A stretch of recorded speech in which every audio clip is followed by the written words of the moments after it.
Awesome. Hi, people. Thank you so much for joining me.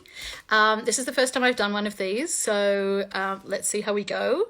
Okay, I'm Ros Bellamy.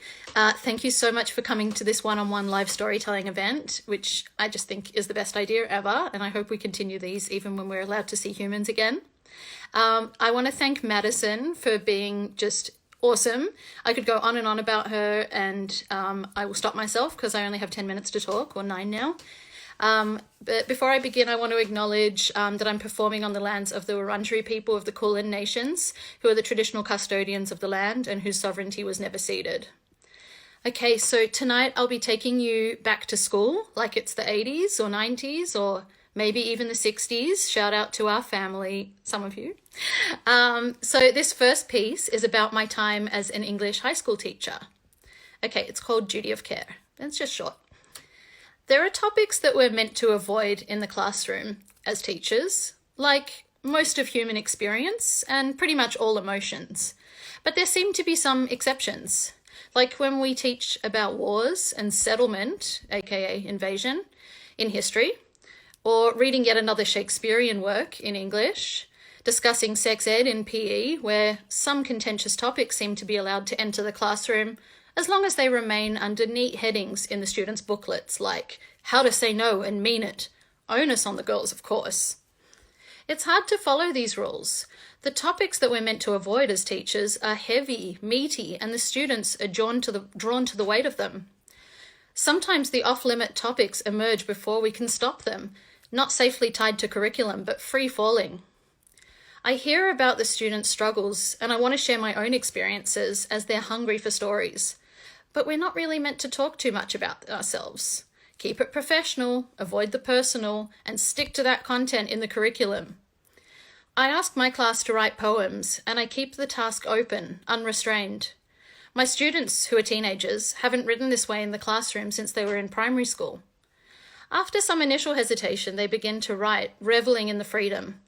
They write about depression, anxiety, perfectionism, eating disorders, bullying, fear, and sexual abuse. Some of the students include short disclaimers begging me not to share the work with their parents or with the year level coordinators or, God forbid, with the school principal. But I have to follow the rules, the mandatory reporting. So I attach their poems to emails, not to send off to literary editors like I'd like to do, even though some of them really deserve to be read, and to make some editor pause before taking their morning sip of coffee. But instead, I have to send them to the appropriate person at the school, buttressed with my own words expressing concern. SC mentioned that she thinks she's suffering from anxiety and depression. TW's really worried about his sister. SL still hasn't told her parents. I'm a little worried about KD. Or one of them that really haunted me, I checked with LH about the sexually graphic content and she assures me it isn't based on her own experiences. The magic that I've built with my students doesn't deflate or disappear. It shifts, it drops in decibels. I defied them in their requests. I treated them differently to the way I would want to be treated. I have a duty of care, but sometimes I wonder if my duty of care should actually mean something else. Like listening to their words, absorbing them, hearing the students the way their parents, siblings, and friends might not. Talking to them about literary techniques, the tangible and abstract ideas, the themes in their work, rather than immediately classifying and pathologizing or labeling. Asking them about what it meant to write those words and how it feels to know that somebody has read them, to talk about what it all means. This duty of care would be far more meaningful for them and for me. That way, I'm not just dismissing something in their words that maybe they're not quite ready to say. Okay, so now I'm going to take you back to my classroom experiences. So this is an excerpt from my memoir, which I'm working on. And here we go. In the senior years of high school, all Year 12 students in New South Wales are divided into advanced or standard English. It's a strange hierarchy, and I personally think standard is kind of harsh. There were 2 additional levels of English beyond advanced, Extension 1 and Extension 2, and that's where shit got real. All Extension 1 students at my school studied the postmodernism elective, which was really only allowed for 1 year, and I think they cut it after that. And in that elective, we learned about theorists like Derrida and Foucault. When I tell people this now, they look at me doubtfully and sometimes fearfully, suggesting that this is unusual. Learning about postmodernism at the ripe age of 17 influenced me, my understanding of my identity, and my approach to writing in many ways. Most of my secondary schooling had focused on turning my writing into formal and structured academic prose. Teachers had chiseled this into our brains, reminding us to shake off the dust and rubble that was imagination and creativity. But in the postmodernism elective, we could put aside our perfectly formed academic writing style and have fun again. We could play with language, imagery, theory, and techniques as though kindergartens had been left to run amok with our essays. We could chop and change things using digital media, which was not a big part of schooling in 2001, and put new ideas together. We were a very privileged group of students. Learning about postmodernism was reserved for those who were definitely headed towards university, but we were also some of the most critical and questioning and unusual people in our year level. Many of our class came out as queer, bi, lesbian, gay, and non-binary after finishing school. I still credit the unit of postmodernism for being a safe space to explore our identities, especially for those of us with a growing sense of being queer or questioning. Of course, conservative commentators would say that we were brainwashed by postmodernism, feminism, and queer theory by our lefty, champagne socialist teachers. Once I was taught about postmodernism and poststructuralism, I began to see the world differently yet again. Everything was constructed. My views certainly weren't original.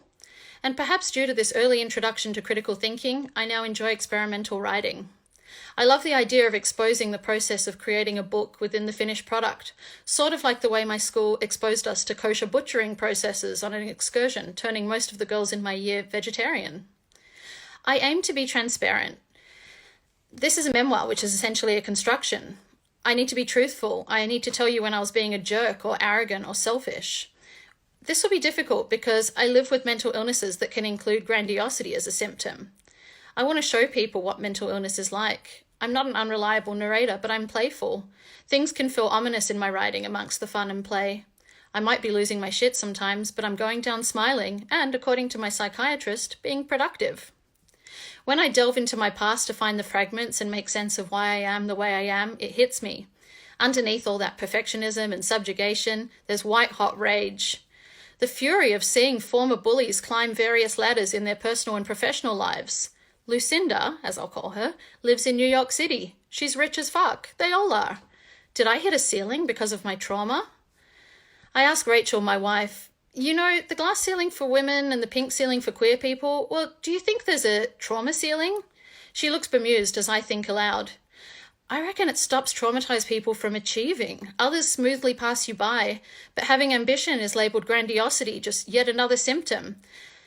When I rant about my school bullies to my psychiatrist, he says, "Let me guess, they're all CEOs now." I laugh bitterly. "Yeah, pretty much." He nods. Psychopaths. Anyway, okay, that's just a little excerpt, one of the less intense bits of my book. So thank you for joining me. I really appreciate it. Keep listening to the rest of the event. Elizabeth Flux is next, who is incredible. So get on her Instagram right now. And thank you again, Madison. And thank you, dear viewers. Mwah.